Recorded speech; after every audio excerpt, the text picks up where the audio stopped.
आपको लिए चल रहे हैं असम, जहां पर भारतीय जनता पार्टी के राष्ट्रीय अध्यक्ष जेपी नड्डा इस वक्त चुनावी सभा को संबोधित कर रहे हैं। 180 टाइम्स हमारे यूनियन मिनिस्टर्स नॉर्थ ईस्ट में आए हैं और उन्होंने चक्कर लगाया है।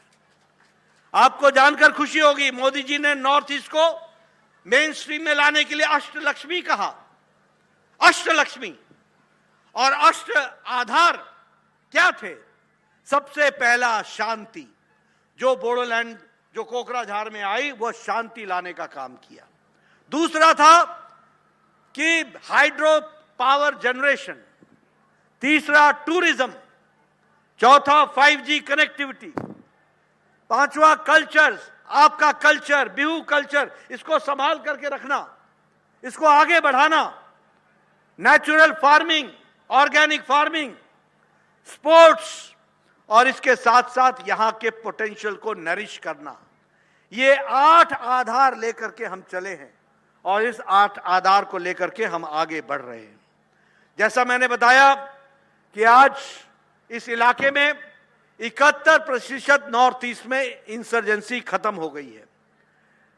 60% से ज्यादा इंसर्जेंट जो हमारे अटैक हैं वो खत्म हो गए हैं और 82% से ज्यादा सिविलियन डेथ्स खत्म हो गई हैं, नहीं हो रही हैं। यह आज शांति का हमने ढाल देखा है।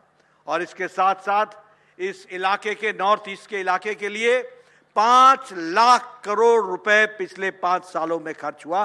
5 लाख करोड़ रुपए, यह भी हमको ध्यान में रखना चाहिए। प्रधानमंत्री मोदी जी ने नॉर्थ ईस्ट के प्रति अपनी नीति को बदला। एक्ट ईस्ट, लुक ईस्ट, पूर्व की तरफ देखो। अगर पूर्व का हिस्सा कमजोर रहेगा, अगर देश का बायां हाथ कमजोर रहेगा तो शरीर कमजोर रहेगा। अगर भारत माता कमजोर होगी तो देश कमजोर होगा।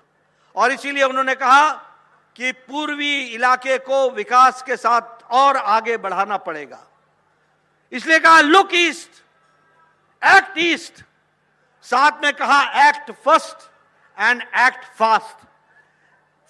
तेजी से काम करो और पहले काम करो, इस तरीके से बढ़ाने का काम किया। और उसी तरीके से हीरा को भी आगे बढ़ाया। हीरा मतलब एच फॉर हाईवेज। आज लगभग 9 सालों में 6000 किलोमीटर नेशनल हाईवे बनी है।